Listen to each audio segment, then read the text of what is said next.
یو ملګری سوال کړل بلکې ډېر شي ځوانان دا سړي چې په دې مسلې په حواله سره یې تپوس کړل او د دې چې طریقه د اسلامي شری طریقه د دې حواله سره سوال کړل چې د شبي زفاف یعنی د واده چې اولنې شپې د دې شری او اسلامي طریقه سره دا یو ضروری مسله زګه ده چې دا د دوه خاندانونو په پاس کې د ملاویدو یو مسله ده او ظاهره خبره ده چې په دغه حالت کې چې کوم دې موږ تاسو شریعت فالو کو ظاهره خبره ده موږ تاسو مسلمانان یو او پکار دا چې موږ تاسو په دغه حواله سره شریع رهنمایي حاصل کو ډیر خلک داسې چې شریع رهنمایي نه حاصلې د هغه نه با چې کوم دې دا غو چې کوم بنیادی د هغه نه چې کوم دې بیا فسادات شروع شي جګړې دا چې کوم نوې ژوند دی نوې ژوندۍ هغه بیا په عذاب کې وجه سي چې د شریع مسایلو نه د اسلام نه ځان نه خبر کړي او چې کوم په دې حواله سره چې شریعت زمونږ اساس رهنمایي کړل د هغې نه فائدہ نه اغستی د هغې نه بعد چې کوم دی بیا سګي پریشان نه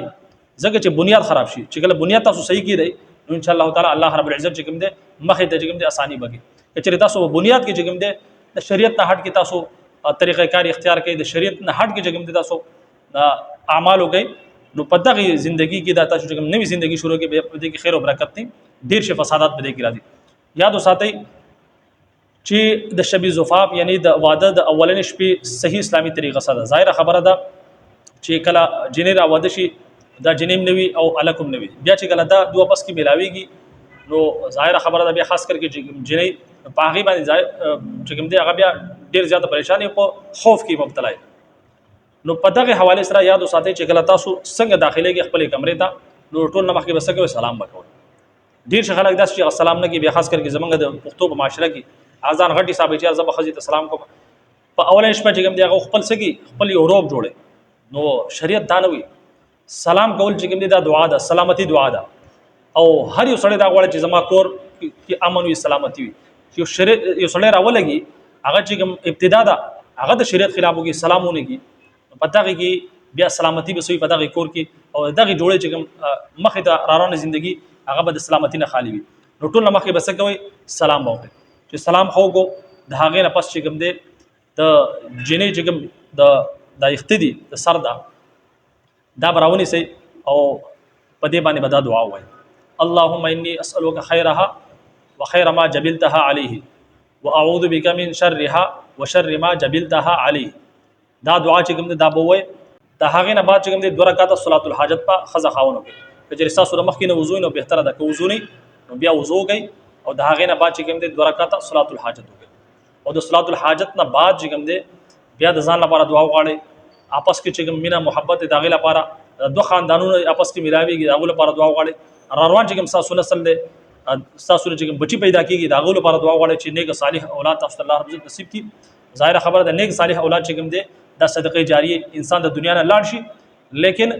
داغه چې کوم صدقه ده چې کوم ثواب دی هغه ته ملاويږي نیک اعمال هغه کې او ثواب ته ملاويږي نو دغه شان دي ځان لپاره دواړه بچیم دي دعاګانې وغواړي د الله رب عزت نه او د اتحاد او اتفاق دعا به وغواړي چې الله رب عزت اتحاد او اتفاق نصیب کړي او دا رشته چې کوم دي د الله رب عزت کامیاب کړي د هغه نه بعد چې کوم دي خاون چې کوم دي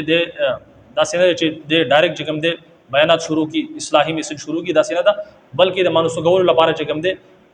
داغه دل بهراول لپاره زړه بهراول لپاره هغه مانوس کول لپاره چې کوم دي هغه ته سي خبريو کی چې هغه مانوس شي دغه او داغه نه بعد چې کوم دي د مانوس کې دوه پس کچري بیا تاسو هم بسری کول واړی نو په دغه حواله سره چې کوم دي ک زنانه د مثال طور پر بیماری په حالت کې نو ظاهره خبره ده بیماری کې چې کوم دي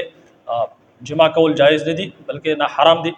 او کچري بیماری کې نه اس چې کوم دي جنې چې کوم دي موډي نه نو هغه باندې بیا زبردستی نه د بکار چې تاسو زبردست وکړي بهرحال کچري هغه چې کوم دي همستري طرف ته چې کوم دي مانوس شي نو د هغه نه بعد چې کوم دي ټول مخکې به دعا وایي بسم الله اللهم جنبنا الشیطان وجنب الشیطان ما رزقتنا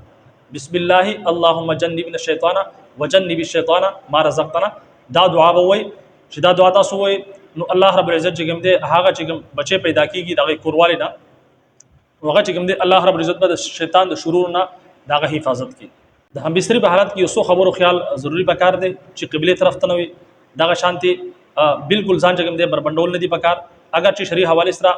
د دې اجازه شته لیکن بهرحال په دغه حواله سره چې کوم دي بهتره ده د حیا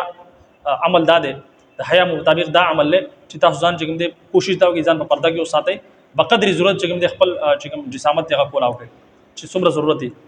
او د هغې نه علاوه چې کوم دی د همبستري په حواله سره ډېر خلک چې کوم دی معلومات کې کوم طریقه پکار ده به هر طریقه تاسو کولی شئ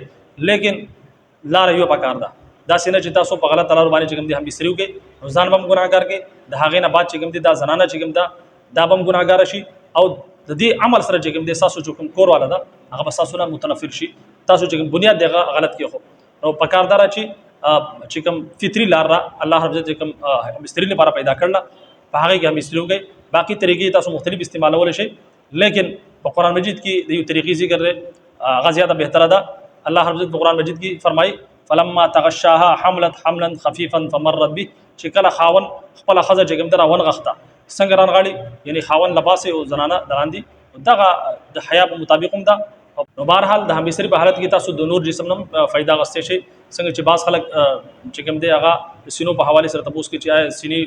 وغیرہ چې کوم دی هغه په خوله کې اغسته جایز دی یا ناجایز نو بالکل جایز دی په دې کې څه ممانعت نشته شریعت په دې حواله سره بالکل کلیر دی او د همبستري نه پس چې کوم دی بیا پکار ده چې تاسو وضو کوئ او بیا وده شئ او کتري وضو خو نه کړه نو کم از کم چې کوم دی خپل لاس چې کوم دی هغه وینځئ او چې کوم نجاست وغیرہ دغه وینځئ د هغې نه بعد چې کوم دی وده شئ او بیا چې کوم دی سار مانځله چې کوم دی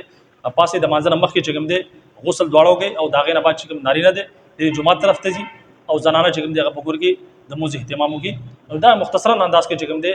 د شب زفاف یعنی د واده د اولنې شپې چې کوم اسلامي طریقه ده شرعي طریقه ده دا ما تاسو ته بیان کړه الله رب عزت موږ تاسو له دین سمجھ راکړي او په هغې باندې د عمل کولو توفیق راکړي اجازت راکړئ السلام علیکم ورحمۃ اللہ وبرکاتہ